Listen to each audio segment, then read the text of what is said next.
1 2 3 4 5นะพอได้อยู่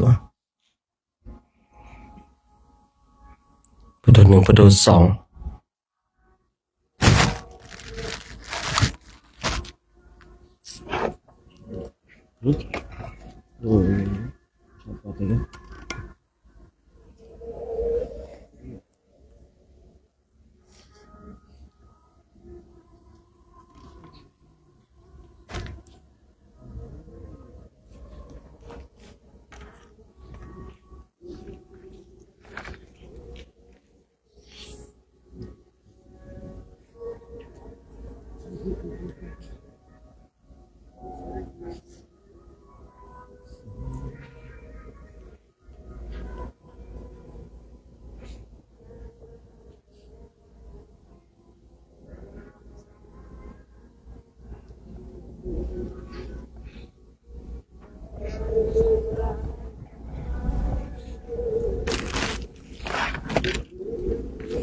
เช็คเสียง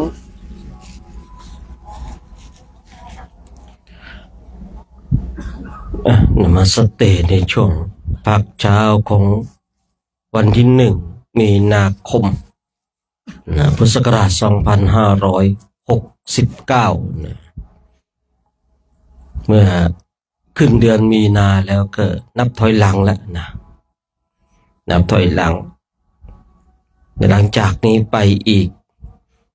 30 วัน อีก30 วันจะต้องเจอแบบนี้นะครับผมนับถอยหลังไปถ้านับเดินหน้าก็ได้อยู่เหมือนกันนะก็จะนับถอยหลังตั้งระเบิดเวลาตั้งระเบิดเวลาแห่งธรรมระเบิดเวลาแห่งธรรมเราจะได้มาระเบิดธรรมกันนะธรรมที่อยู่ในใจให้มันนะดังสะเทือนเลื่อนลั่นไป3 ภพนะให้เหมือนโลกธาตุนะวันไหวนะฝึกปฏิบัติธรรมกรรมฐานนะฝึกปฏิบัติกันนี่ต้องแบบเอาอย่างจริงจังนะเนาะเข้มข้นกับตัวเองเนี่ย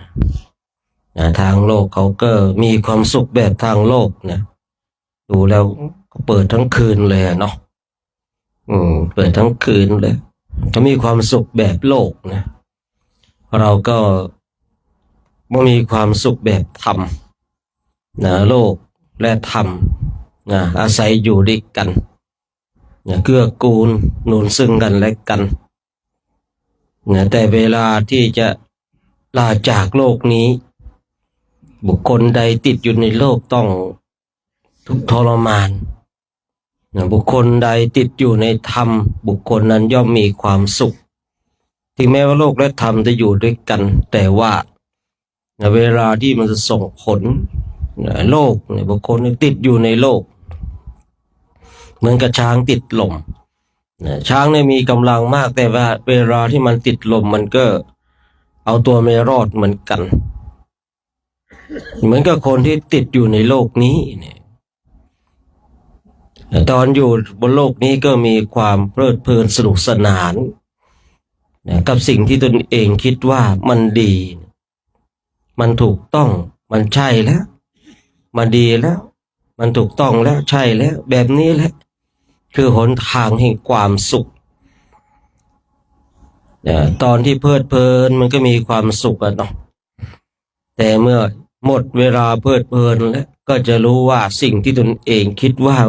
มันคือความสุขที่ไหนได้มันคือความทุกข์มหันต์โลกเป็นเช่นนั้นเองส่วนธรรมนั้นบุคคลใดฝึกฝนอบรมธรรมะของพระพุทธเจ้าที่ได้รู้และเข้าใจได้ยินกันบ่อยๆนะเป็นธรรมที่ทวนกระแส เป็นธรรมที่ทวนกระแสเนี่ยโลกชวนสนุกสนานแบบโลกธรรมเนี่ยก็ต้องมาคลาย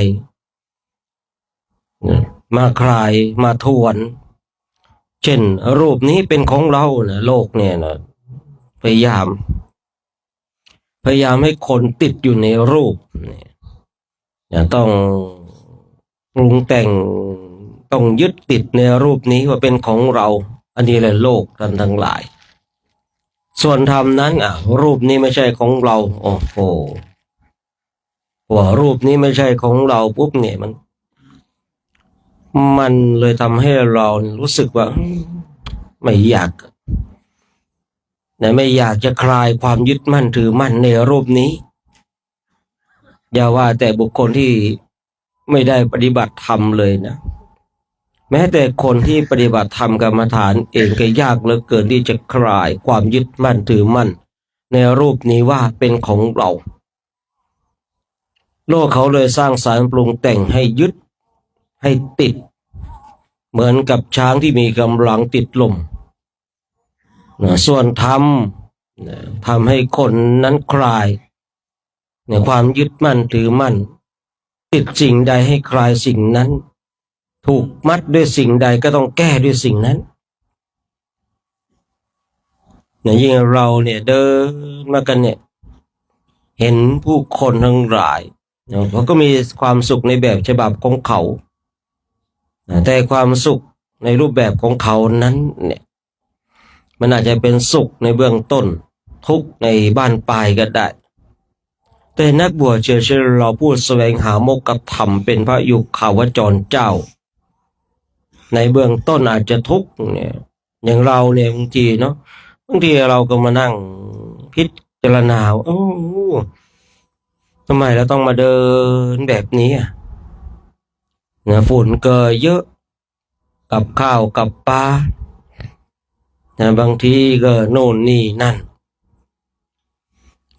หลายๆอย่างทำไมเราต้องมาเดินเพื่ออะไรและบางทีมันก็ต้องหานะครับคำตอบให้กับตัวของเราเอง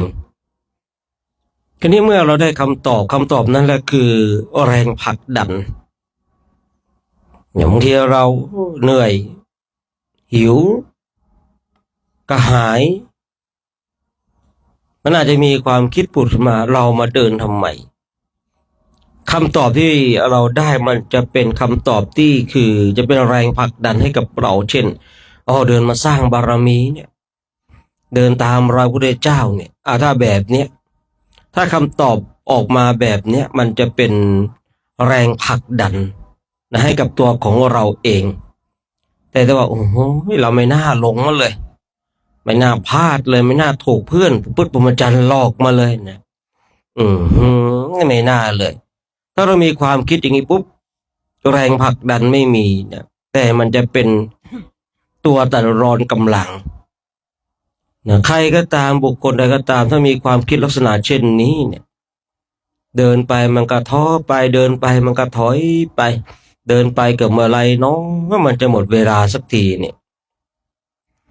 ท่านทั้งหลายลองสังเกตจิตของตนเองก็ได้ในเวลาที่ว่าเรามาเดินทำไมเนี่ยผมเชื่อว่ามันย่อม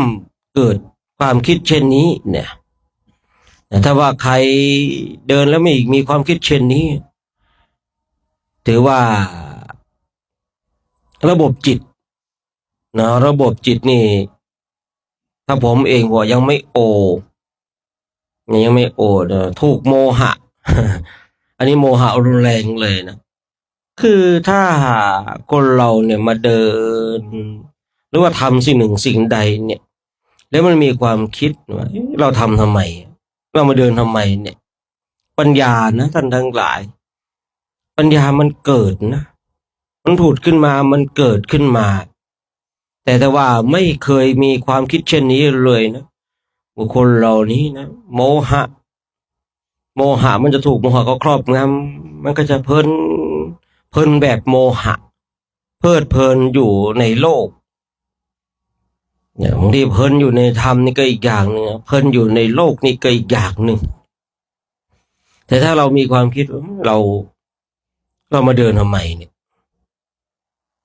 ถูกต้องที่เรามีความคิดเช่นนี้เนี่ยผุดขึ้นมาเนี่ยมันถูกต้องแล้วมันย่อมเป็นเช่นนั้น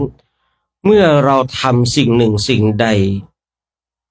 อย่างเราเดินจงกรมเนี่ยนั่งสมาธิเนี่ยถ้าเราไม่มีคำถามผุดขึ้นมาเลยว่าเราเดินทำไมนั่งทำไมจิตของเราไม่สามารถที่จะพัฒนาและมันไม่มีแรงผลักดันในการขับเคลื่อนอย่างแน่นอนแต่ถ้าเราเดินจงกรมนั่งสมาธิเลยเดินทำไมเดินแล้วได้อะไรเดินเพื่ออะไรเมื่อใดก็ตามที่จิตของเรามันตั้งคำถามเมื่อจิตของเราตั้งคำถามแล้วเนี่ยมันก็จะมีคำตอบผุดขึ้นมาคำตอบนี้อย่างที่ได้กล่าวไว้เมื่อสักครู่เนี่ยมันเป็นแรงผลักดันก็ได้หรือว่าเป็นตัวตัดร้อนก็ได้อย่างเรามาเดินทำไมโอ้ไม่น่าเดินเลยไม่น่ามาเดินเลยหลงลำบากก็ลำบากฝุ่นก็เยอะฝุ่นก็เยอะเดี๋ยวละครั้งก็ดังละครั้งก็ดังไม่น่ามาเลยคืนนี้เดินไปก็ไม่มีความสุขนะเดินไปก็ไม่มีกำลังเดินก็สักแต่ว่าเดินแต่ละวันก็เดินไปอย่างนั้นนะไม่ได้อะไรเลยในการเดินเมื่อบุคคลเหล่านี้เนี่ยมีความคิดมีคำตอบเช่นนี้เดินไปแล้วก็แบบไม่ได้อะไรเลยนะพอกลับไปถึงวัดของตนเองเนี่ยก็จะประกาศบอกคนทั้งร้อยโอ้ไม่น่าไปเราอินเดียเนี่ยนู่นนี่นั่นสารพัดสารเพคือผมเองเนี่ยนะคือบางคนบางท่านนะบอกว่าดีจังเลยมาการมาเดินจาริกทุดงค์เนี่ยยิ่งมาเดินในอินเดียและเนปาลเนี่ยดีจังเลยนะถ้าดีจริงเนาะในบุคคลนั้นนะในคำพูดของบุคคลนั้นเนี่ยคือมันบ่งบอกถึงมายาท่านทั้งหลายนะมายามันแสดงออกมาแต่ถ้าว่าคนว่าโอ้ดีจังเลยเนี่ยโอ้โหชอบใจมาทุกปีอันนี้ดีจริงครับแต่ถ้าว่าดีจังเลยหายไปเลยอย่างเงี้ยอันนี้ดีไม่จริงนะอันนี้ดีไม่จริงไม่ต้องมาตอแหลหมดมายาได้แล้วนะบอกว่ามีคนถามว่าดีไหมโอ้ดีจังเลยเนี่ยพวกนี้ตอแหลครับผมแต่ไม่เคยมาอีกเลยเงี้ยนะหายไปเลยอย่างเงี้ยมายาอุปกิเลสเกิดขึ้นแต่ถ้าบอกว่าถามว่าไม่ดีไหมมาเดินทุดงค์เนี่ยอินเดียเนปาลเนี่ยโอ้ดีมากเลยปีหน้าผมจะมาอีกอันนี้ดีจริงครับแต่ถ้าว่าบอกว่าดีไหมดีครับมาอีกไหมไม่มาแล้วอ้าวมันดีอย่างไรเนี่ยผมยังสงสัยผมยังหาคำตอบนี้ไม่ได้ถามว่าดีไหมดีครับมาอีกไหมไม่มาครับผมยังหาคำตอบนี้ไม่เจอนะไม่ได้นะมันดียังไงเนาะไอ้คำว่าดีเนี่ยมันดีอย่างไรนะแต่ถ้าให้แบบอย่างลงสู่ธรรมคืออุปกิเลส16ครับถ้าดึงอุปกิเลส16มาเนี่ยมายาเนี่ยนะนักแสดงมายาทั้งนี้ทั้งนั้นก็ขึ้นอยู่ว่าเวลาที่บุคคลนั้นอยู่ในกิจกรรมนั้นๆทำตัวอย่างไรบางคนอยู่ในกิจกรรมในการเดินจงกรมนั่งสมาธิหรือว่าเข้าในโครงการจริยธรรมเนี่ยตั้งอกตั้งใจในการฝึกฝนในการอบรมในการบ่มนิสัยทำไปตั้งใจเกิดสมาธิจิตเกิดศรัทธาเกิดความตั้งมั่นในหลักธรรมว่าธรรมะที่พระเจ้าทรงแสดงนั้นสามารถนำพาสัตว์นี้ออกจากห่วงวัฏสงสารได้มันอยู่ที่เรายังปฏิบัติไม่เพียงพอเราจึงไม่สามารถออกจากวัฏได้แต่มีความเชื่อนี่มีความเชื่อที่ถูกต้องนะแต่เรามีความเชื่อว่าธรรมะของพระองค์เนี่ยสามารถนำพาสัตว์ออกจากวัฏสงสารได้แต่อยู่ที่ตัวของเราเองปฏิบัติไม่เพียงพอเราจึงติดอยู่ในโลกนี้เนี่ยอันนี้มีความเชื่อที่ถูกต้องนะ คือคนเราเนี่ยบางคนเนี่ยมีความเชื่อแต่มีความเชื่อที่มีถูกต้องแต่ส่วนเราท่านทั้งหลายเนี่ยถ้าเราศึกษาแล้วเนี่ยศึกษาแล้วเนี่ยโอ้เชื่อมั่นในคำสอนของพระพุทธเจ้าว่าสามารถนำพาให้สัตว์ออกจากห่วงวัฏสงสารได้แต่ทำไมเรายังออกไม่ได้ล่ะเรายังฝึกปฏิบัติไม่เพียงพอพอเดินจงกรมก็กลัวจะตายนั่งสมาธิก็กลัวจะตายเนี่ยยิ่งมีบางคนนะท่านทั้งหลาย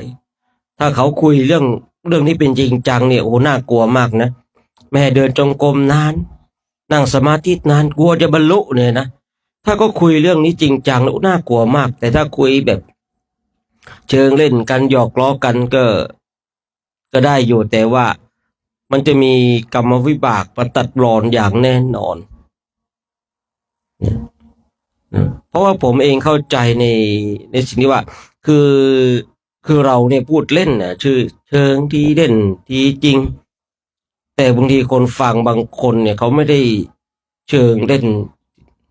กับเราเนี่ยเราเองก็จะมีกรรมวิบากพ่วงอย่างแน่นอนผมเองเนี่ยช่วงหลังนี่ก็คือผลแห่งกรรมมันส่งผลก็ยอมรับสิ่งที่ตนเองได้กระทำหลายๆอย่างฉะนั้นถ้าคนหนึ่งคนใดพูดโอ้ยนั่งสมาธินานกลัวจะบรรลุแต่ถ้าพูดเป็นจริงเป็นจังนะบุคคลเหล่านี้น่ากลัวแล้วก็จะมีกรรมวิบากมาคอยจัดรอนบุคคลเหล่านี้เวลาฝึกฝนอบรมภาวนาเนี่ยนะยากเหลือเกินที่จะจิตจะรวมเป็นหนึ่งได้ถ้าขอคุยเรื่องเป็นจริงเป็นจังแบบเป็นตุเป็นตะเลยนะแต่ถ้าคุยเรื่องคุยที่เล่นที่จริงมันก็มีกรรมวิบากเข้ามาเหมือนกันนะว่านั่งสมาธินานกลัวจะบรรลุธรรมอย่างเงี้ยนะเดินจงกรมนานกลัวจะบรรลุธรรมต้องแยกด้วยว่าบุคคลนั้นคุยจริงจังหรือเปล่าเนี่ยถ้าคุยแบบจริงจังอันนี้แหละน่ากลัวในกรรมวิบากที่จะมาตัดรอนเนี่ยจะแรงแต่ถ้าคุยทีเล่นทีจริง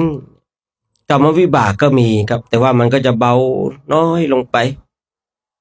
ฉะนั้นเนี่ยบางสิ่งบางอย่างเราก็ต้องมาพิจารณาให้มันแยบขายยิ่งนักบวชเราถ้าบอกว่า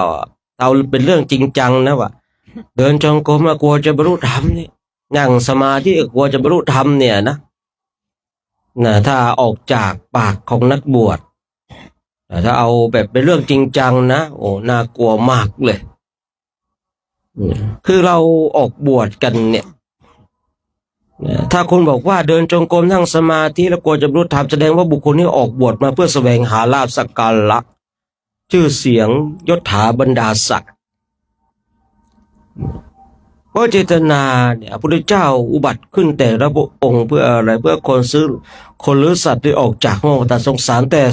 สาวกของพระองค์กลับพูดว่ากลัวจะบรรลุธรรม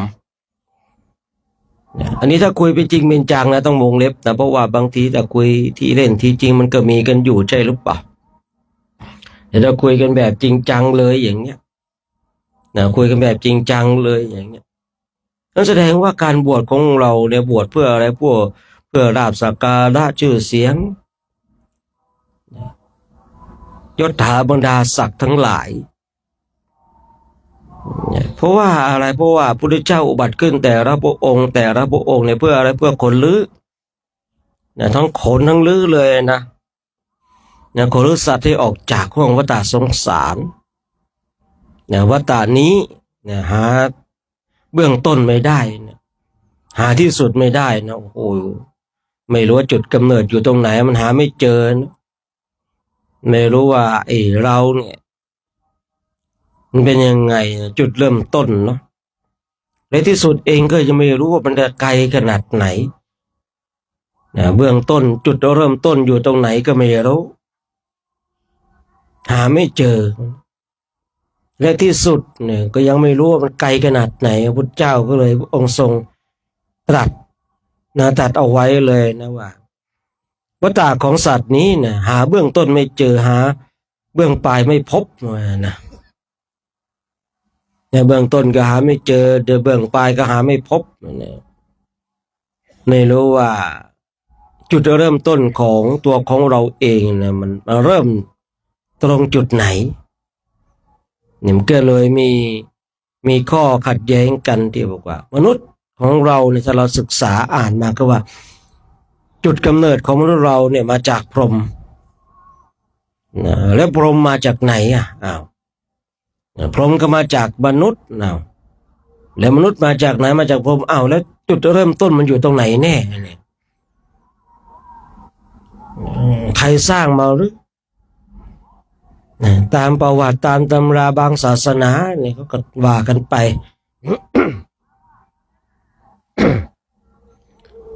อย่างท่านทั้งหลายเนี่ยบางทีเราก็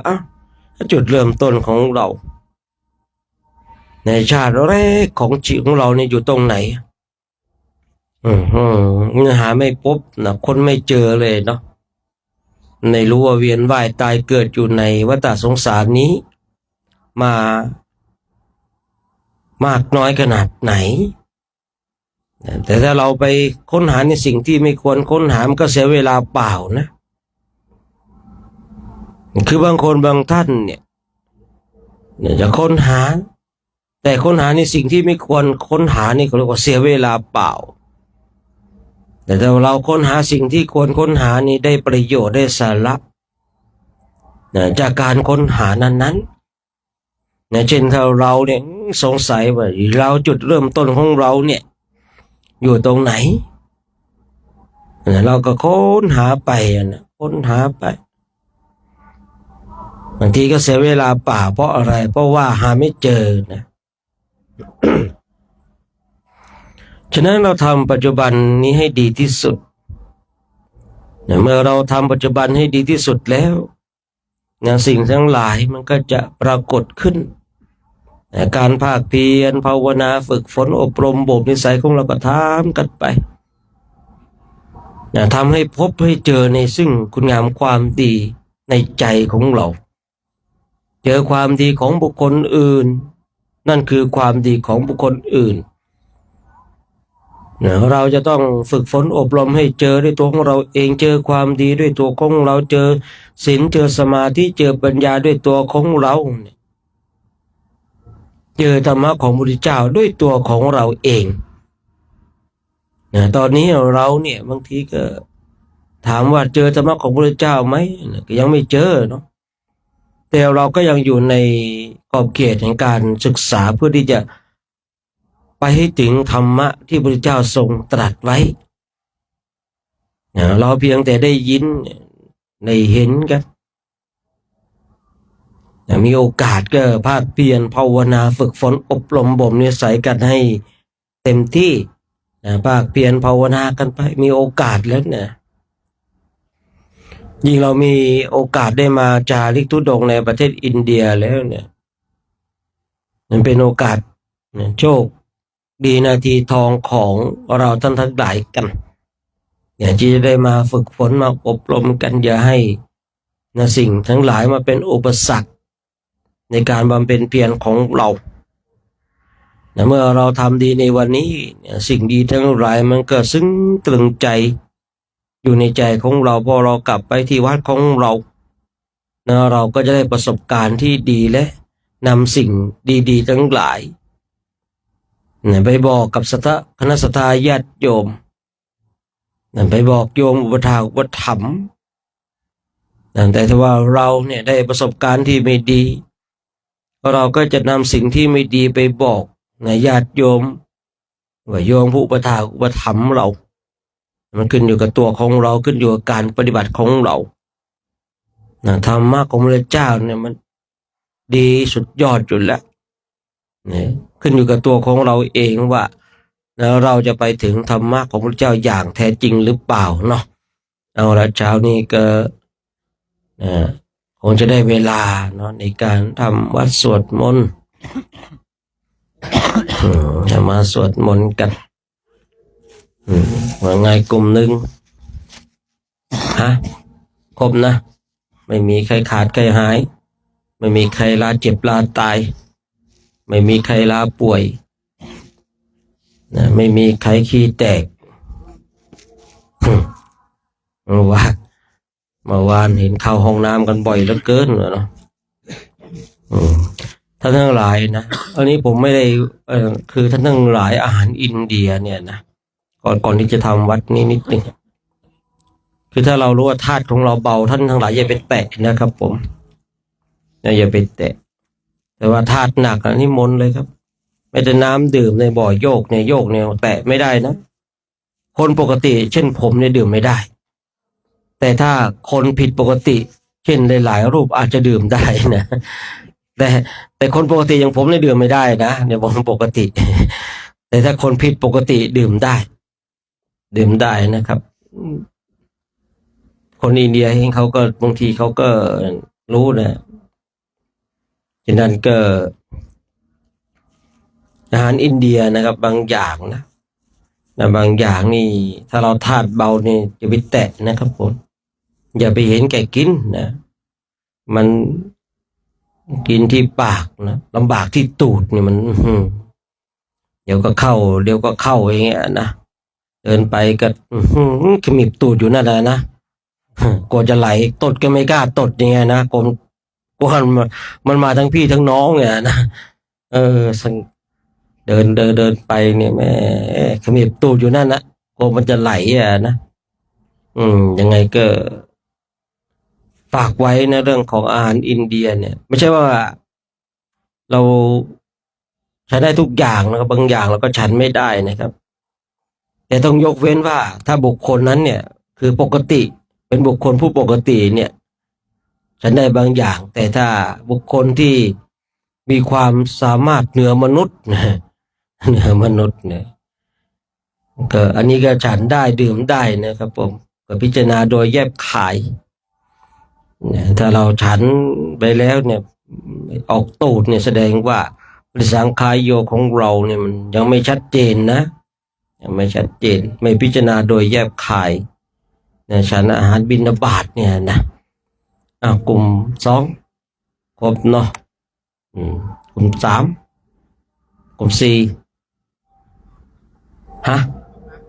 ต้มน้ำ2ครบไม่มีใครเจ็บใครป่วยลากิจลาป่วยก็ใส่กระสับตับพิการอาหารไม่ย่อยไม่มีนะก็ดีแล้วรวมกันปีนี้รู้สึกว่าร่างกายของพระคุณเจ้าของเราแข็งแรงนะไม่ค่อยเจ็บไม่ค่อยป่วยกันคือถ้าไม่เจ็บไม่ป่วยแล้วมันดีเนาะมันดีส่วนตัวของเราเองนะแต่เจ็บถ้าป่วยนี่ปีหลายๆปีที่ผ่านมาเนี่ยนอนกันไอกันทั้งคืนนะผมตื่นมาดึกๆนะบางทีเงียบนะเงียบเห็นพระคุณเจ้ากันครูบาอาจารย์นะเงียบก็โออยู่นะก็โออยู่เนี่ยเสียงโกรนนี่ก็ไม่ค่อยได้ยินเท่าไหร่นะบางปีเนี่ยโอ้โหต้องอับไปหิเลยนะไปนอนไกลๆเขาเลย คือดังเกินขอบเขตไงโอ้โหหลายเดซิเบลแล้วเกินนะปีนี้รู้สึกว่าโออยู่นะก็โอหลายๆอย่างนะครับผมนะหลายอย่างก็โอนะแต่จะให้มันเต็ม100เนี่ยมันเป็นไปไม่ได้หรอกนะใครบอกว่าเต็ม100เนี่ยมันเป็นไปไม่ได้นะโครงการไหนไม่มีตรงไหนว่าเต็ม100แล้วครับผมนะมันก็เป็นอย่างเนี้ยนะเราก็ร่วมด้วยช่วยกันนะฟันฝ่าอุปสรรคมีอะไรก็ช่วยกันนะมีอะไรก็ช่วยกันนะพี่ช่วยน้องช่วยพี่นะเราอยู่ในฐานะเถระนะเราก็ช่วยพระอนุเถระพระมัชชิมะทวานกะนะพระวันนวกะนะพระมัชชิมะอนุเถระก็ดูแลพระเถระกันนะดูแลพระมหาเถระดูแลชื่อเกื้อหนุนช่วยเหลืออนุเคราะห์สงเคราะห์กันในธรรมในวินัยกันนะเอาละเดี๋ยวคงจะได้ร่วมกันทำวัดสวดมนต์ประกอบกับเสียงเพลงไปด้วยนะมีดนตรีด้วยเพลงไปด้วยนะ เดี๋ยว AI เขาก็จะจับเจอแหละว่าอ้าวเราสวดมนต์กันเนี่ยแหมใครใครมันไปจดลิขสิทธิ์ไม่รู้นะจดลิขสิทธิ์นะสวดมนต์นี่บทสวดมนต์นี้จริงไม่น่าไปจดลิขสิทธิ์กันนะจดลิขสิทธิ์เนี่ย AI มันก็จับเจอบางทีบางคำนะบางบทเนี่ยจดลิขสิทธิ์ไว้เป็นของตนเองจริงเป็นของพระพุทธเจ้านะผมสาปแช่งเลยคนพวกนี้นะธรรมะของพระพุทธเจ้าเนี่ยไปจดลิขสิทธิ์ของตนเองเนี่ยนะสาปเลยนะแต่ธรรมะดีกว่าเนาะได้จะไปกันใหญ่นะได้ไปสาปคนอื่นเลยเนาะ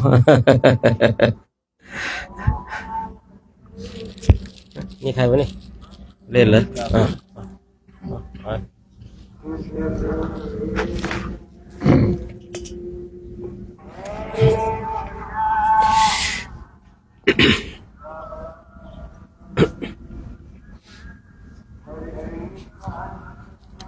ครับถวายความเคารพพระเดชพระคุณหลวงพ่อพระครูธีรธรรมประโมท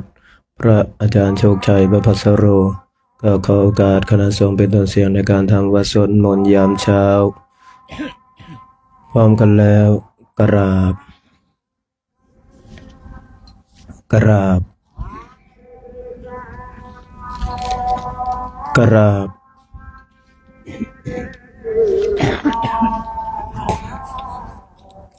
โยโสภะคะวะอะระหังสัมมา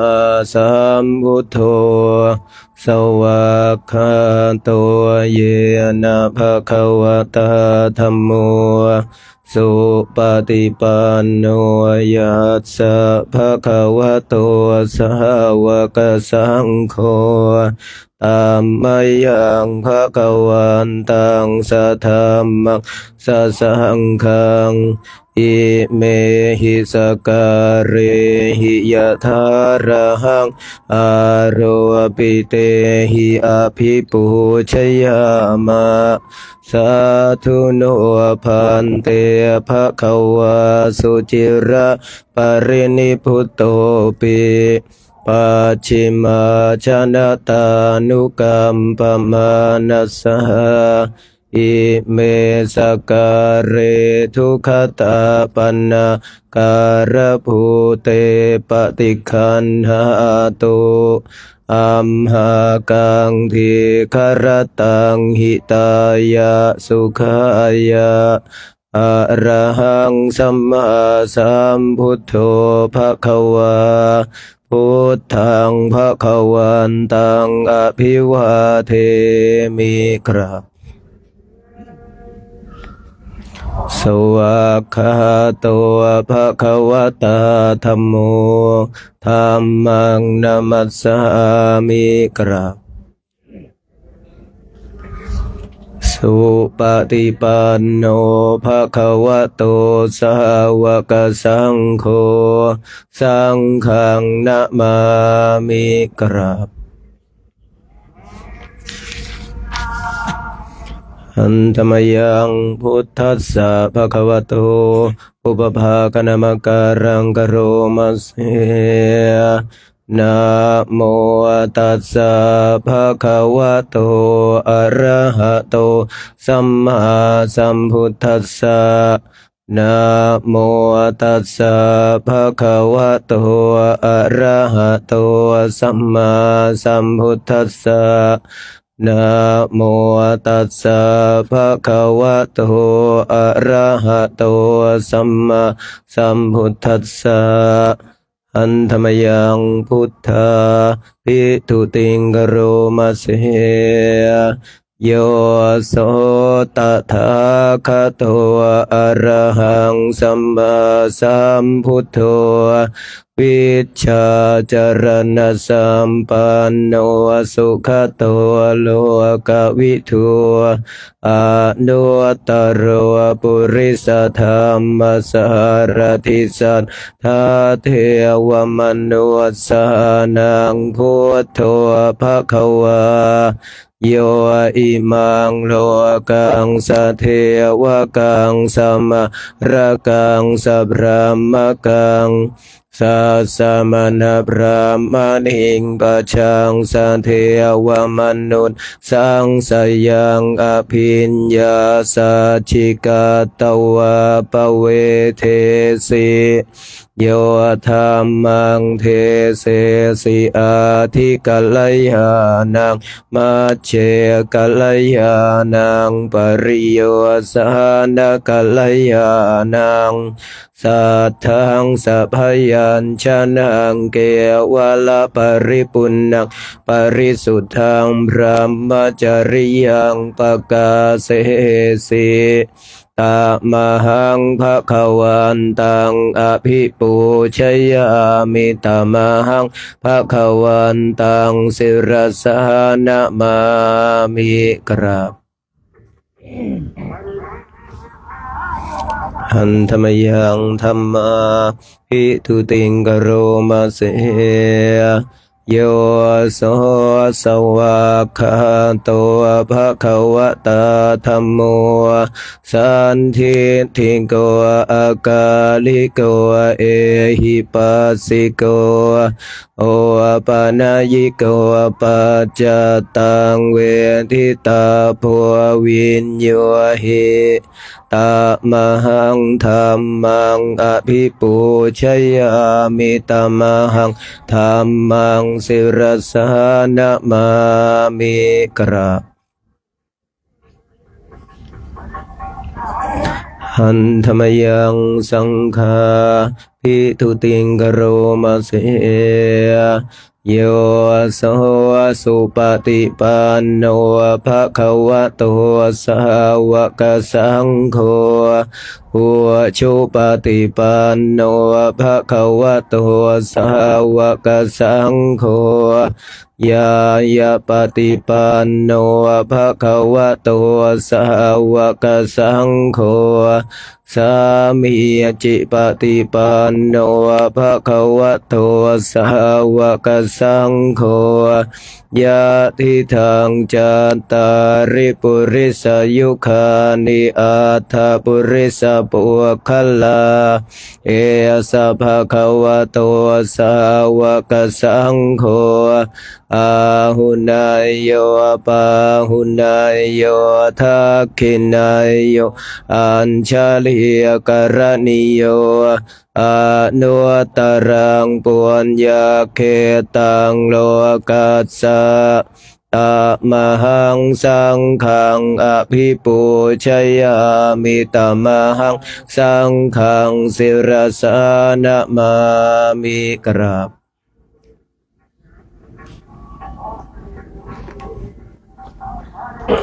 หันธรรมยัง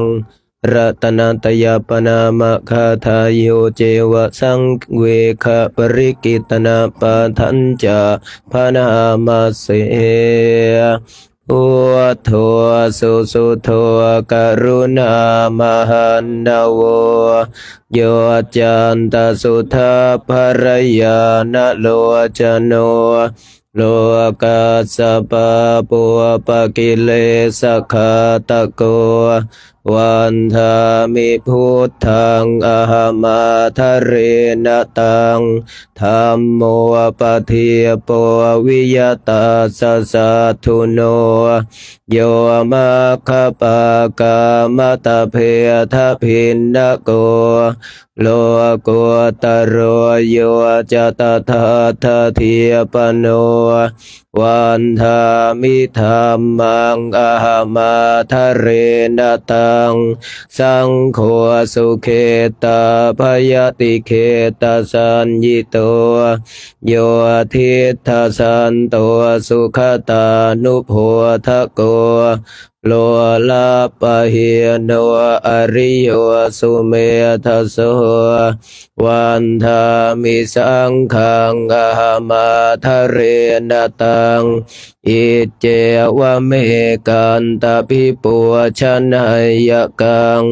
วัตถุตยังวันทยตาภิสังขตัง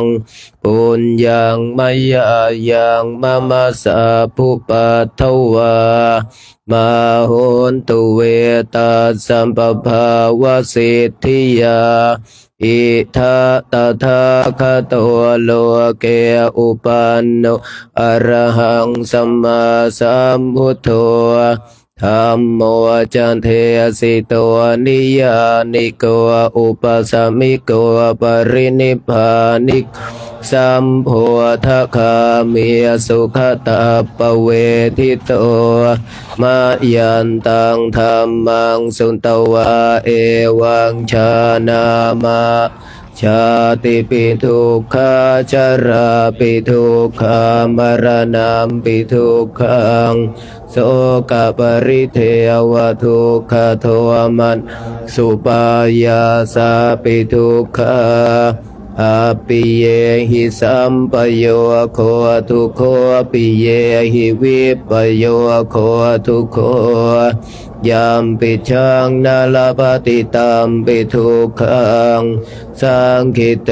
นะปัญจุปาทานขันธาทุกขาสยทิทังรูปุปาทานขันโทเวทนุปาทานสัญญูปาทานขันโทสังขารูปาทานขันโทวิญญาณุปาทานขันโทเยสังปริญญายาธารมาโนโสภควาเอวังพหุลังสาวะเกวินเหติเอวังภาคาจปนัสสะภะคะวะโตสาวะเกสุอนุสาสนิพหุลาปวัตตันติรูปังอนิจจังเวทนาอนิจจาสัญญาอนิจจาสังขาราอนิจจาวิญญาณังอนิจจังรูปังอนัตตาเวทนาอนัตตาสัญญาอนัตตาสังขาราอนัตตาวิญญาณังอนัตตาสัพเพสังขาราอนิจจาสัพเพธัมมาอนัตตาติเตมยังโอตินามหาชาติยาชรามรเนนะโสเกหิปริเทเวหิทุเขหิโทมานัสเสหิอุปายาเสหิทุกขตินาทุกขปเรตาอาเปวนามิมาสเกวลาสทุกขคันทัสสะอันตกิริยปัญญาเยธาติจิระปรินิพุตัมปิตังภควันตังอุทิสอรหันตังสัมมาสัมพุทธังสัทธาอาคาราสมาอนาคาริยังปาปชิตาตัสสมิงภควาติพระมจริยังจรามะภิกขุนังสิกขาสาจิวสัมมาปันนาอังโนพระมจริยังอิมาสเกวลาสทุกขคันทัสสะอันตกิริยยะสังวัตตุติ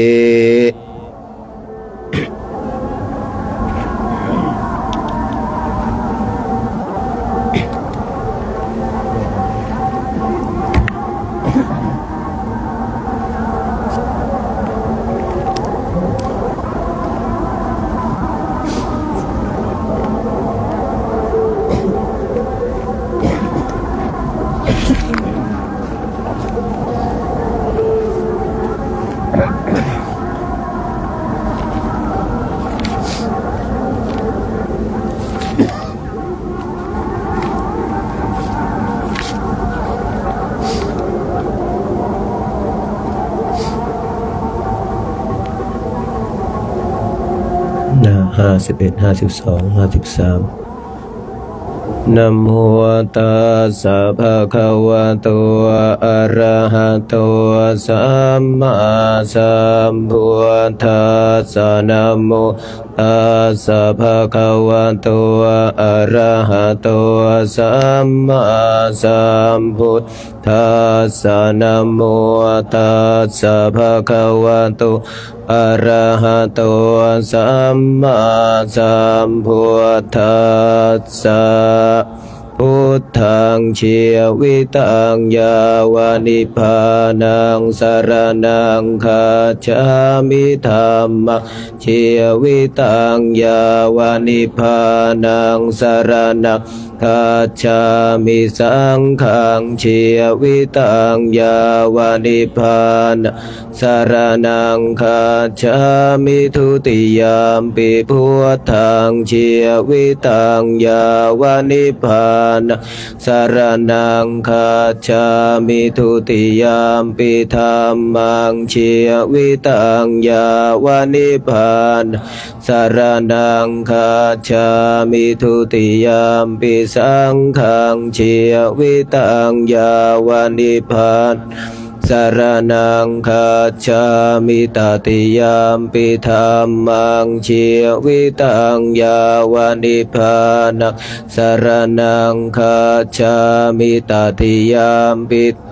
ธัมมังเชียวิตังยาวานิพพานังสรณังคัจฉามิตติยามปิสังฆังเชียวิตัง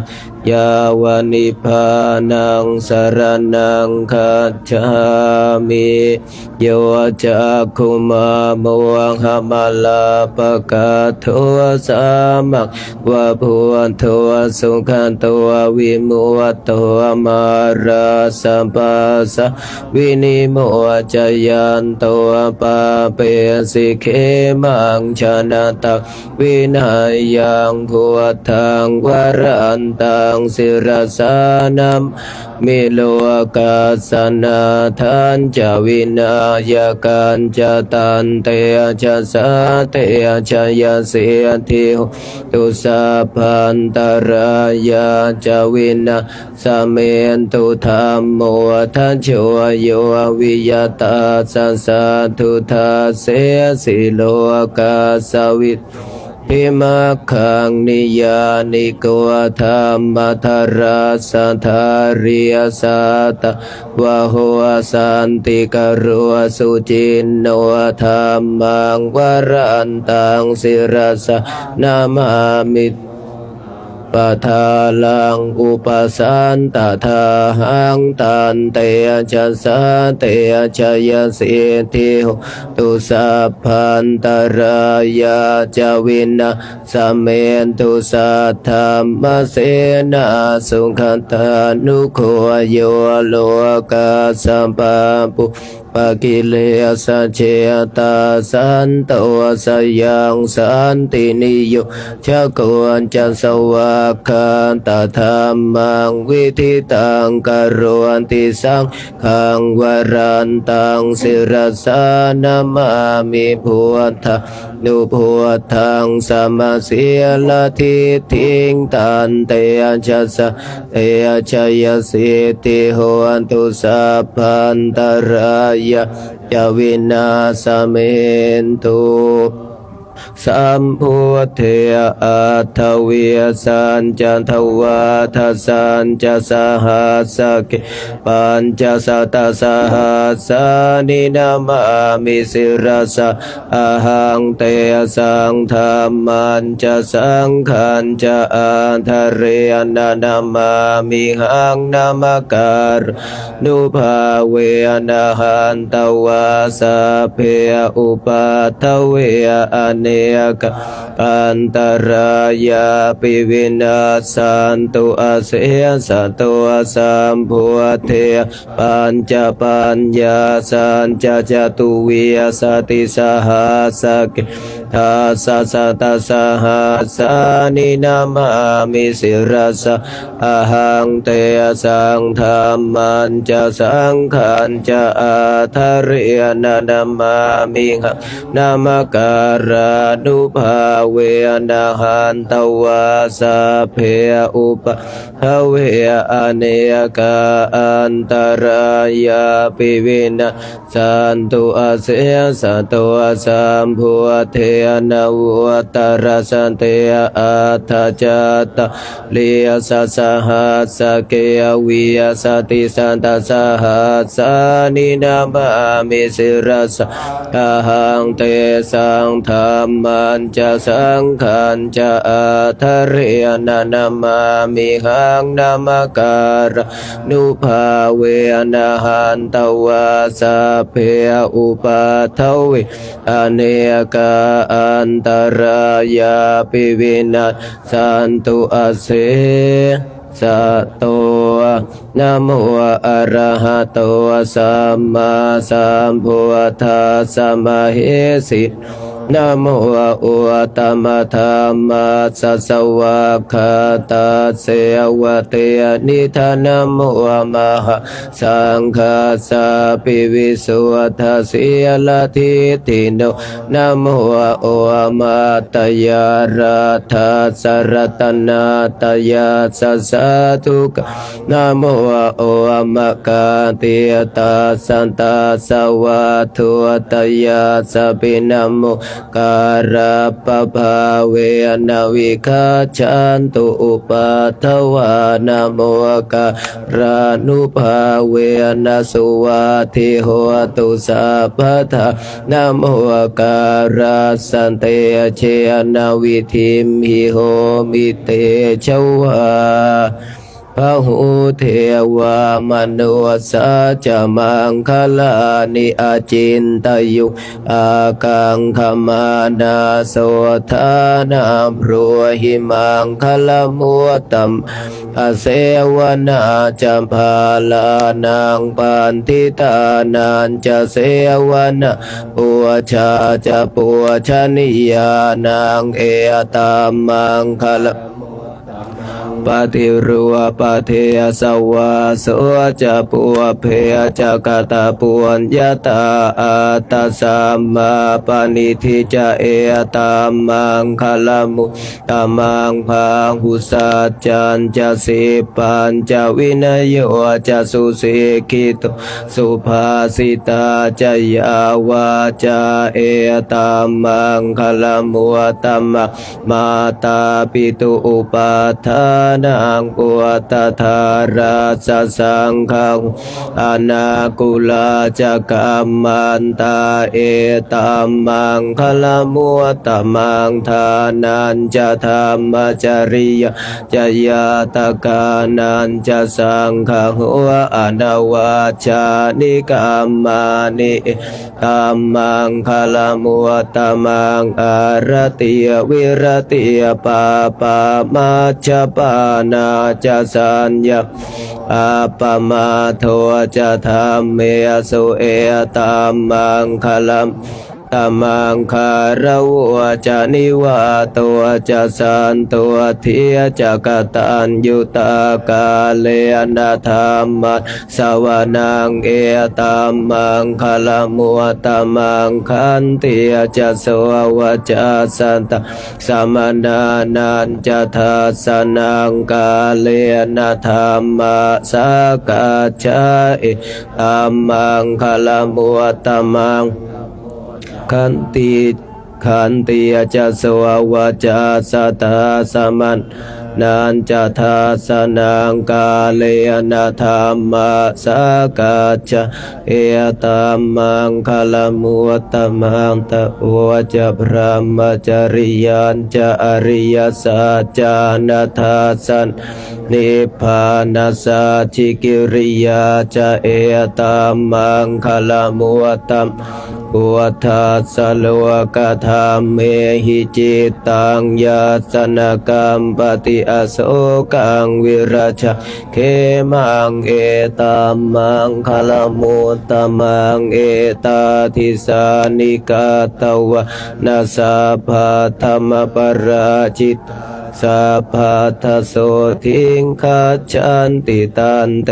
สังมังคลมุตตมันติ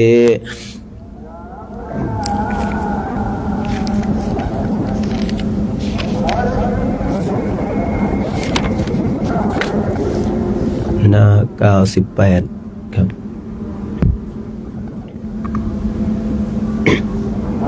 อาทิตตปริยายสูตรเอวเมสุตังเอกังสัมมายังภะคะวะขยายังวิหารติขยาสีเสสัตถิงภิกขุสหัสเสนตตระโคภะคะวะภิกขุอามันเตสิสัพพังภิกขเวอาทิตตังกินจะภิกขเวอาทิตตังจักขุงภิกขเวอาทิตตังรูปาอาทิตตาจักขุวิญญาณังอาทิตตังจักขุสัมภัสโสอาทิตตวยามปิตจักขุสัมภัสสัมปัจจยาอุปัชชติเวทยิตังสุขังวะทุกขังวะอทุกขมสุขังวะตามปิอาทิตตังเกนะอาทิตตังอาทิตตังราคะคินาโทสักขินาโมหักขินาอาทิตตังชาติยาชรามรณะนาโสเกหิปริเทเวหิทุเคหิโทมานาเสหิอุปายาเสหิอาทิตตันติวัฏามิโสตังอาทิตตังสัทธาอาทิตตาโสตญาณังอาทิตตังโสตสัมภัสโสอาทิตตวยามปิทาโสตสัมภัสสะปัจจยาอุปัชชติเวทยิตังสุขังวะทุกขังวะอทุกขมสุขังวะตามปิอาทิตตังเกนะอาทิตตังอาทิตราคะคินาโทสักขินาโมหักขินาอาทิตตังชาติยาชรามรณะนาโสเกหิปริตเวหิทุเคหิโทมานาเสหิอุปายาเส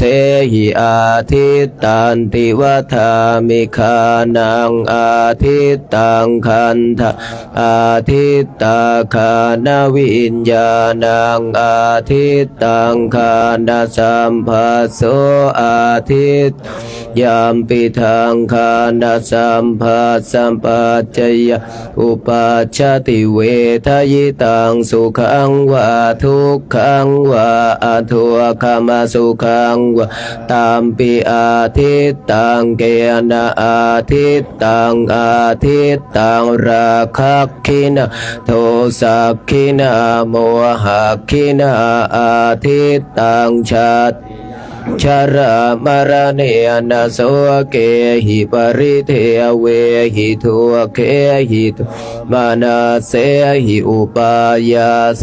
หิอาทิตตันติวัฏามิชิวหาอาทิตตารสาอาทิตตาชิวหาวิญญาณอาทิตตังชิวหาสัมภัสโสอาทิตตวยามปิทังชิวหาสัมภัสสะปัจจยาอุปัชชติเวทยิตังสุขังวะทุกขังวะอทุกขมสุขังวะตามปิอาทิตตังเกนะอาทิตตังอาทิตตังราคะคินาโทสัพโมหักขินาอาทิตตังชาติยาชรามรณะนาโสเกหิปริเทเวหิทุเคหิโทมานาเสหิอุปายาเสหิอาทิตตันติวัฏามิกายโยอาทิตตวทัพพาอาทิตตากายวิญญาณังอาทิตตังกายสัมภัสโสอาทิตตวยามปิทังกายสัมภัสสะปัจจยอุปัชชติเวทยิตังสุขังวะทุกขังวะอทุกขมสุขังวะตามปิอาทิตตังเกนะอาทิตตังรา คัคขินาโทสักขินาโมหักขินาอาทิตตังชาติยาชรามรณะนาโสเกหิปริเทเวหิโทหิอุปายาเสหิอาทิตตันติวะธามิมโนอาทิตตวธรรมอาทิตตามโนวิญญาณังอาทิตตังสัมภัสโสอาทิตตวยามปิทังมโนสัมภัสสัมปัจจยอุปัชชติเวทยิตังสุขังวะทุกขังวะอทุกขมสุขังวะตามปิอาทิตตังเกนะอาทิตตังอาทิตตราคะขินาโทสักขินาโมหะขินาอาทิตตังชาติยาชรามรณะนาโสเกหิปริตเวหิทุเคหิโทมานาเสหิอุปายาเสหิอาทิตตันติวัฏามิเอวังปัจจังภิกขเวสุตวาอริยสาวกจักขุสมิงปินิพินทติรูเปสุปินิพินทติจญาเนปินิพินทติจักขุสัมภัสเสปินิพินทติยามปิทางจักขุสัมภัสสะปัจจัยอุปัชชติเวทยิตังสุขังวะทุกขังอทุกขมสุขังวะตัสสมิงปินิพินทติโสตัสสมิงปินิพินทติสัทเทสุปิพินทติโสตวิญญาเนปินิพินทติโสตสัมภัสเสปินิพินทติยามปิโสตสัมภัสสะปัจจยาอุปัชชติเวทยิตังสุขังวะทุกขังวะอทุกขมสุขังวะตัสสมิงปินิพินทติคานาสมิงปินิพินทติคันเทสุปินิพินทติคานาวิญญาเนปินิพินทติคานาสัมภัสเสปิพินทติยามปิทังคานาสัมภัสสัมปัจจยาอุปัชชติเวทยิตังสุขังทุกขังวะอทุกขมสุขังวะตัสสมิงปินิพินทติชิวหายปินิพินทติระเสสุปินิพินทติ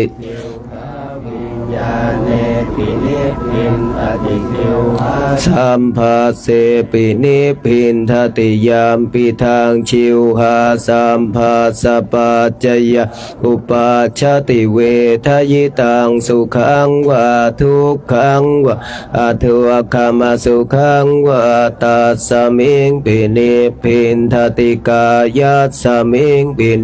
พินทติโพธาเพ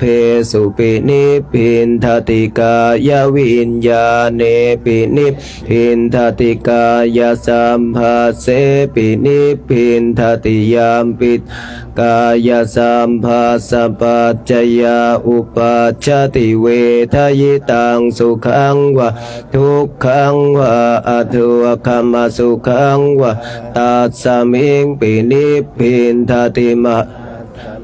ปินิพินทติธรรมเมสุปินิพินทติมโนวิญญาเนปินิพินทติมโนสัมภัสเสปินิพินทติยามปิทังมโนสัมภัสสัมปัจจยอุปัชชติเวทยิตังสุขังวะทุกขังวะอทุกขมสุขังวะตัสสมิงปินิพินทตินิพินทางวิราชติวิราคาวิมุตติวิมุตตัสสมิงวิมุตตมิติญาณโหติขีนาชาติวุสิตัมพระมจริยังกตังกรณียังนาปรังอิทัตตายาติปัจจนาติติอิธรรมโว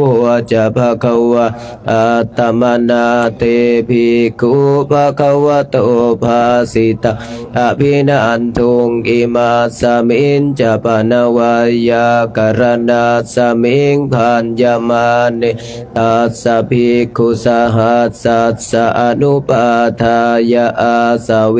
อิจิตานิวิมุตติงสุติ77โพชฌังโฆสติสังฆาตัวธรรมานังวิจโยตถาวิริยามปิติปัสสันติโพชฌังคาจันตันทาปริสมาธุเปกขโพชฌังคาสาเตเตสัมปทาสินมุนีนาสัมปทาคาตาภาวิตาภาหุลิยกันสังวัตันติอภิญญายานิพพานายาจะโพธิยาเอเตนะสัจวะเอนะโสติเตโหตุสัพพทาเอกาสมิงสมัยนาโทโมคัลลานันจะกัสสปะคิลาเนทุกิเตทิสวะโพชังเกสัตตเทสยิเตจตังอภินันทิตวารโรคามุจิงสุตังคันเอเตนะสัจวะเชนะโสติโหตุสัพพทาเอกทาธรรมราชาปิเคลันเยนะปิปิลิตุจุนทาเทเรนะตันเยวะปนาเปตวานาสัทธรักสัมโมทิตวาจะอาภาธาตัมหาวุธาสิทานาโสเอเตนะสัจวะเชนะโสติเตโหตุสัพพทาปะหิยนาเตจะอาภาธาตินดานัมปิมเหสินตะกิเลสาวะปะตานุปาติธรรมตังเอเตนะสัจวะเชนะโสติเตโหตุสัพพทาหน้า39อาทิอุณหิสวิชโยธรรมโมโลเกอนุตตรสัพพสันตหิตาทายตังตวังคันหาหิเทวเตปริวัชเชราชทันเทอมนุเสหิปาวเกพยาเคนาเควิเศภุเตอากาลมรเนนวะสัมภาสมามรณามุตัวทัพเป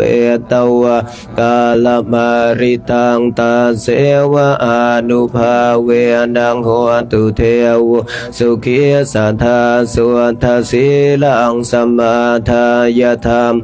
สุจริตังจริยันตาเสวะอนุภาเวนะโหตุเทวสุขีสัทธาลิขิตังจินติตังปุชังธารนังวาจานังคารุปเรสังเทสนังสุตวาตัสสะยุปวัฏฏติติยันทุนนิมิตตังอวมังคลันจะโยจามนาปัวสกุณัสสะสัทโทปาปะคะหัวทัวสุปินังอาการ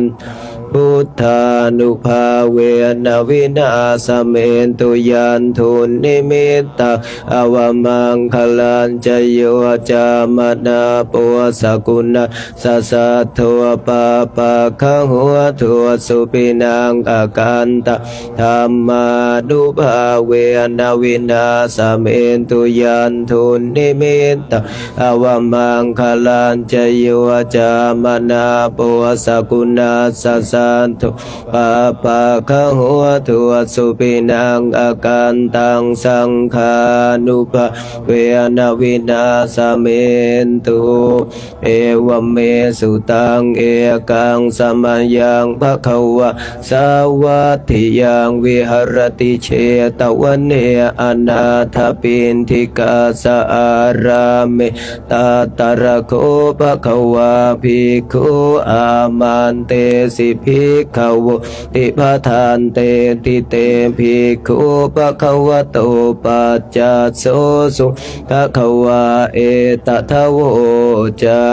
เมตตายภิกขเวเจโตวิ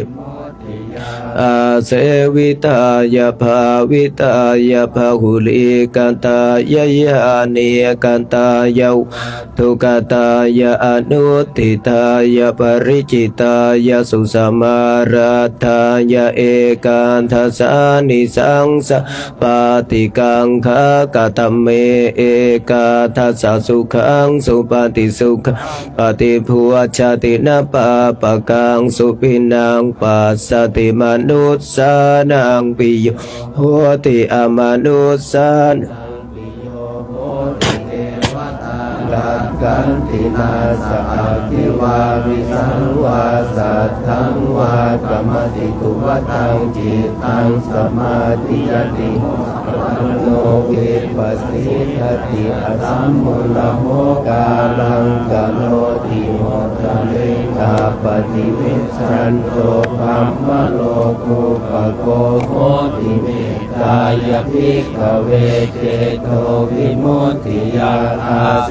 วิตายภาวิตายภาหุลิกตายายานิกตายาวาทุกตายาอนุติตายาปริจิตายาสุสมารัตถายาอิเมเอกาทัสสานิสังสาปาติกะคาติอิธรรมโวจะภควาอาตมนะเตภิกขุภควโตภาสิตังอภินันทุนติอันธรรมยามปฏิทานะคาทายโยพนามาเสยาเทวตาสันติวิหารวาสินีทุเปคะเรโพธิคะเรตหิงตหิงตาธรรมทานเนนะภวันตุปูชิตาโสทิงกโรนเตทวิหารมันดะเรเทราจะมัชฌานวกาจะภิกขโวสารามิกาทานปฏิอุปาสกาธามาจะเทสานิคมาจะอิสราสัปปานาภูตาสุขิตาภวันตุเตชาลาภูชาเยปิจอันดะสัมภวาสังเสทชาตาอัทโวปปาติกานิยานิกังธรรมวรังปฏิจจเตสัพเพปิทุกขสักการนตุสังขยังทาตุจิรังสตังธรรมโมธรรมัทธราจะปุคลาสังโฆโหตุสัมมาโฆวะอาทายะจะหิตายะจะอัมเหระคตุสัทธัมโมสัพเพปิธรรมจาริโนวุทิงสัมปะปุณายามะธรรมเมอริยปเวทิเตปัสสนาโหนตุสัพเพปิปานิโนพุทธัสสะสะเนสัมมาทารังปเวชันโตกาเลเทโวปวัสสตุวุธิภาวายสัตตานังสมิทังเนตุเมทานิง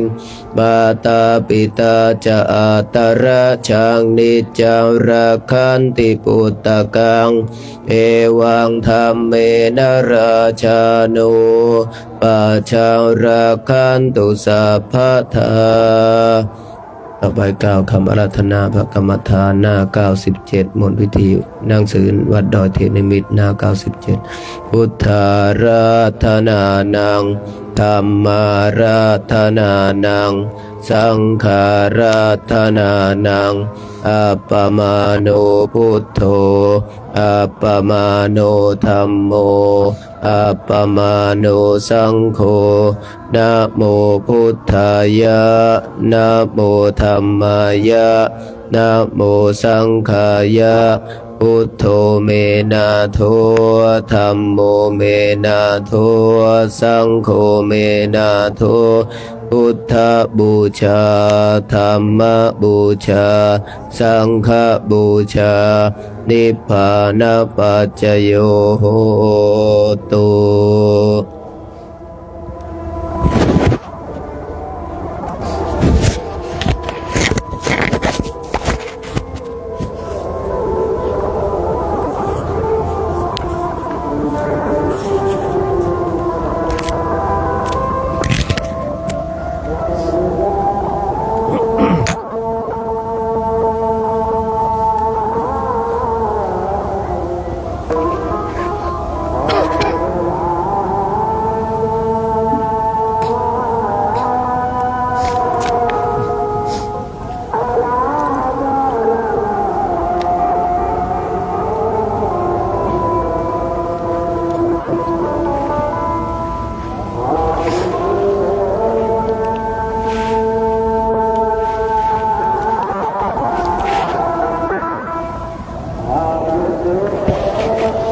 นี่เป็นความโชคดีของเราท่านทั้งหลายที่เกิดมาในยุคที่มีเครื่องนุ่งห่มที่ดีเลยนะมีหมวกมีผ้ากันหนาวคิดถึงในสมัยครั้งพุทธกาลอากาศก็หนาวเหมือนกัน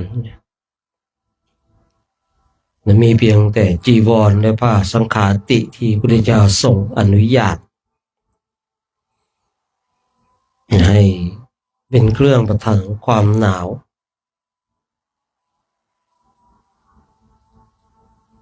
เหตุที่พระองค์ทรงอนุญาตผ้าสังฆาติ2 ชั้นเพราะว่าอากาศมันหนาวก็เลยใช้ผ้าสังฆาติเป็นเครื่องกันหนาวแต่พอมาในถึงในยุคของเราผ้ามีหมวกมีถุงมือถุงเท้า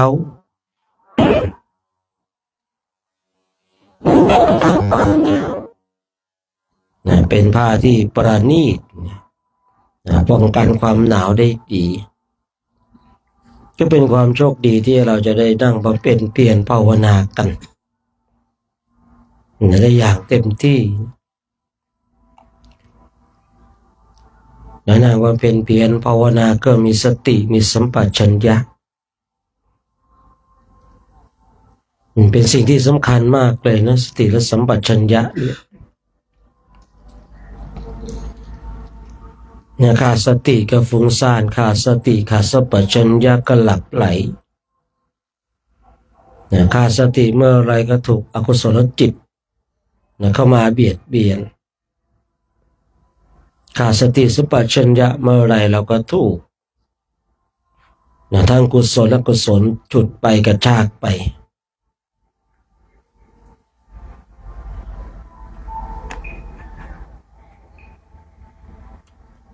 ในเมื่อเราถูกอกุศลหรืออกุศลจุดไปกระชากไปแล้วอริยมรรคอริยผลย่อมไม่เกิดขึ้นไม่ได้อย่างแน่นอนฝึกน้อยได้ผลมากฝึกมากได้ผลน้อย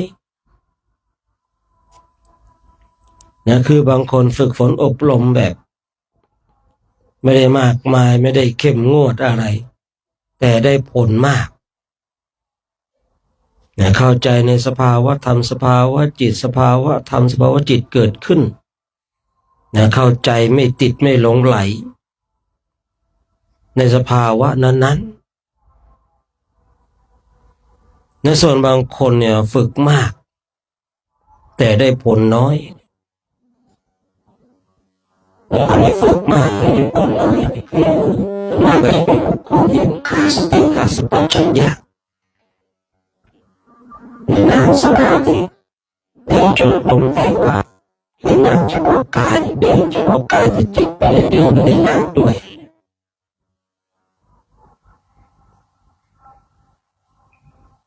คือทำมากได้อานิได้ผลน้อยนะ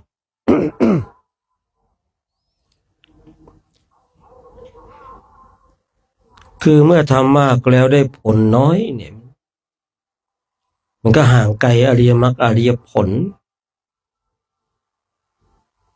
คือบางคนเนี่ยผู้สังเกตดูนะบางคนเนี่ยทำน้อยจะได้ผลมากนะ มีคนอยู่ในโลกนี้จริงที่เป็นลักษณะเช่นนี้เนี่ย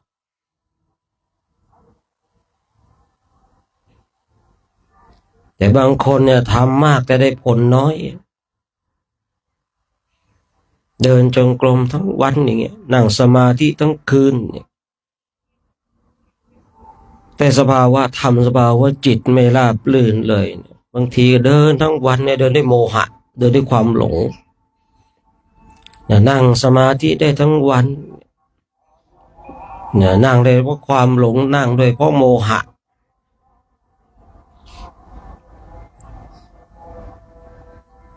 แบบเนี้ยผลมันจะเกิดขึ้นน้อย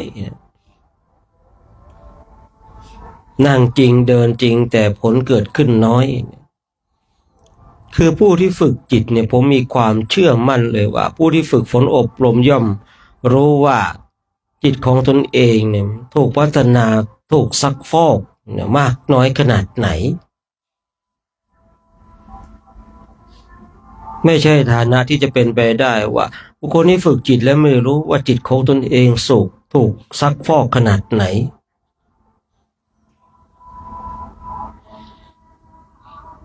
เดินถูกทางย่อมรู้ในทิศทางที่ตนเองเดินว่าเส้นทางที่เราเดินนี่อีกใกล้หรือไกลที่จะถึงจุดหมายปลายทางเราไม่รู้จริงๆเรารู้จุดหมายปลายทางว่าเราจะต้องสิ่งอะไรเราเดินจริงก็รู้แล้วเอาอีกไม่กี่วันเนี่ยก็จะถึงกุศินาราต้องมีจุดหมายที่ชัดเจนและการเดินของเราก็เดินอย่างจริงจัง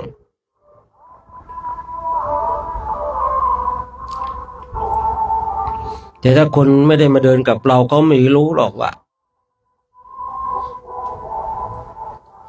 เนี่ยเราจะไปถึงอีกกี่วันจะถึงเมื่อไหร่ผู้ที่ฝึกฝนอบรมจิตตภาวนาเองก็เหมือนกันนะถ้าฝึกถ้าทำถูกวิธีนะย่อมรู้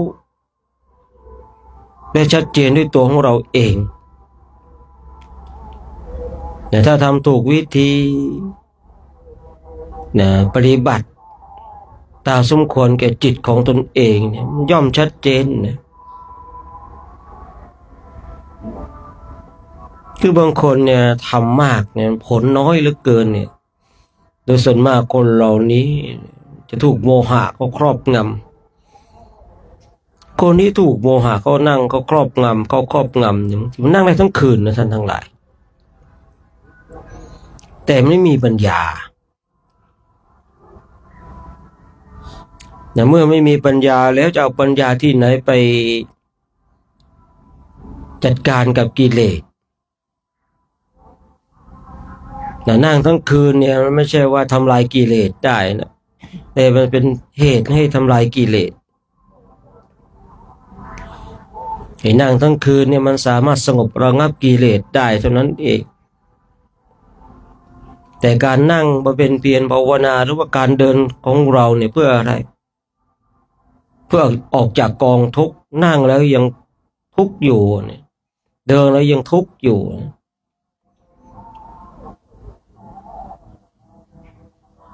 แล้วก็ต้องย้อนกลับมาดูตัวของเราในการเดินการนั่งนั้นเป็นอย่างไร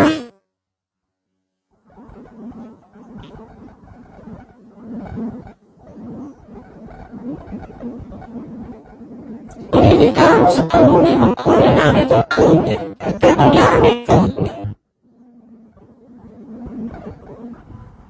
อย่างที่เขาถูกโมหะเขาครอบงำ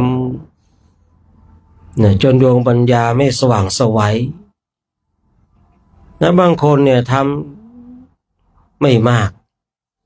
เดินจงกรมไม่มากนั่งสมาธิไม่มากแต่ว่าปัญญาในรอบรู้ในกองสังขารชัดเจนเวลาทุกข์เกิดก็รู้เหตุแห่งทุกข์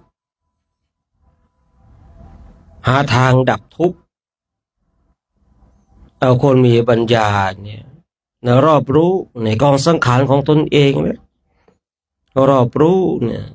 ว่านี่คือทุกข์เนี่ยนี่คือเหตุของทุกข์เนี่ยนี่คือการดับทุกข์เนี่ยแต่บางคนเนี่ยคือฝึกเพื่อให้จิตมีกำลังแต่ที่เคยคุยว่าจิตมีกำลังเพียงอุปจารสมาธิก็เพียงพอต่อการบรรลุธรรม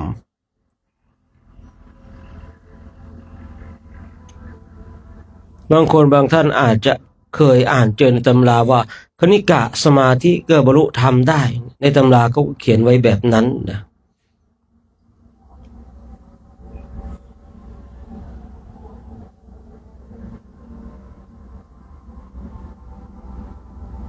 แต่พอเราฝึกฝนอบรมจริงๆแล้วเนี่ยผลแห่งคณิกะเนี่ยเราย่อมชัดเจนว่ามันมีกำลังน้อยเหลือเกิน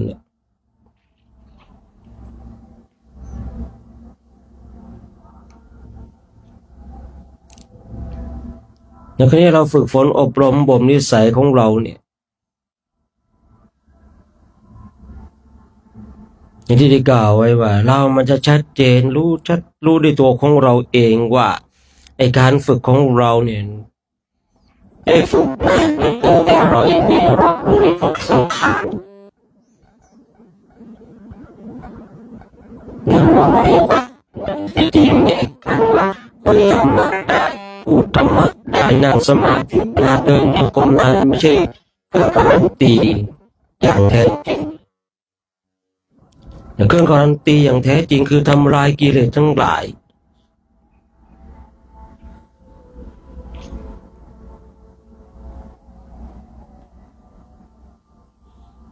แล้วเราฝึกฝนอบรมบ่มนิสัยเนี่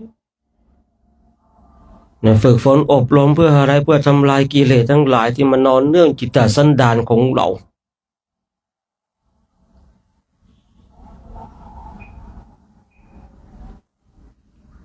นั่งบำเพ็ญเพียรภาวนาเดินจงกรมเนี่ยเพื่อให้จิตของเรามีกำลังที่จะไปสาสางกิเลสทั้งหลาย